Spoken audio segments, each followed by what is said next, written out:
আসসালামু আলাইকুম ওয়া রাহমাতুল্লাহি ওয়া বারাকাতুহু। প্রিয় দর্শক, কেমন আছেন সবাই? আশা করি অনেক বেশি ভালো আছেন। প্রিয় দর্শক, আজকে যুবকদের জন্য খুব গুরুত্বপূর্ণ একটি ভিডিও নিয়ে আমি হাজির হয়েছি। প্রিয় দর্শক, সেটা হচ্ছে বিয়ের ক্ষেত্রে আপনি যখন পাত্রী দেখতে যাবেন তখন একটি হিকমত যদি আপনি অবলম্বন করতে পারেন। একটি হিকমত যদি আপনি অবলম্বন করতে পারেন তাহলে আপনি পাত্রীর সব গোপন তথ্য আপনি পেয়ে যাবেন।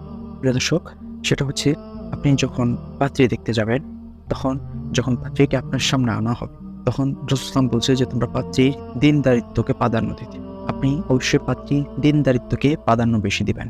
আমাদের দেশে দেখা যায় যে পাত্রীর এমন কিছু প্রশ্ন করা হয়, মনে হয় যে সে পিছিয়ে সেক্রেটারি পরীক্ষা দিতে আসছে, মনে হয় যে সে পাত্রী দেখতে আসে নাই, পরীক্ষা নিতে আসছে, এমনভাবে তারা প্রশ্ন করে আর কি। প্রিয় দর্শক, অবশ্যই আপনি এই একটি হিকমত অবলম্বন করবেন। তাহলে আপনি এই কৌশলটা যদি অবলম্বন করতে পারেন তাহলে আপনি পাত্রীর সব তথ্য আপনি পেয়ে যাবেন। আপনি কীভাবে বুঝবেন যে পাত্রীটা দীনদারিত্ব কিনা, তার দিনের প্রতি আকর্ষণ কেমন, আপনি কীভাবে বুঝবেন?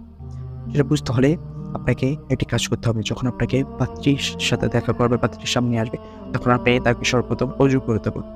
তাকে আপনি অজু করতে বলবেন। পাত্রী যদি অজু করতে পারে বুঝে নিবেন যে সে যে দীনদারিত্ব, সে নামাজ কালাম করে, যদি অজু করতে পারে। সো প্রিয় দর্শক, এতে আপনি আরেকটি ফলাফল দেখতে পাবেন, সেটা হচ্ছে ওই পাত্রে যদি মেকআপ করা থাকে তাহলে ওই মেকআপগুলা ধুয়ে যাবে এবং আপনি আসল রংটা আপনি বুঝতে পারবেন। সো এটা আমাদের ক্লাসে আমাদের টিচার পড়েছে। তো এটা হচ্ছে একটা হিকমত। এই হিকমতটা আপনি অবলম্বন করবেন। দেখবেন যে আপনি পাত্রীর আসল রূপ, দীনদারিত্ব কতটুকু আপনি ওটা আপনি অবশ্যই যখন পাত্রী দেখতে যাবেন তাকে অবশ্যই অজু করাবেন।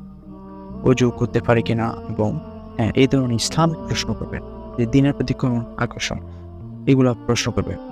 অবশ্যই আপনি একজন দীনদারিত্ব জীবনসঙ্গী খুঁজে পাবেন ইনশাআল্লাহ। এই হিকমতটা যদি আপনি অবলম্বন, এটা আপনি মেপে ফেলতে পারবেন যে ওই পাত্রী দিনের প্রতি আকর্ষণ, দীনদারিত্ব কতটুকু রয়েছে। এই হিকমতটা যদি আপনি অবলম্বন করতে পারেন। তো সকলে ভালো থাকবেন, সুস্থ থাকবেন। মুতাফিক। আসসালামু আলাইকুম ওয়া রাহমাতুল্লাহ।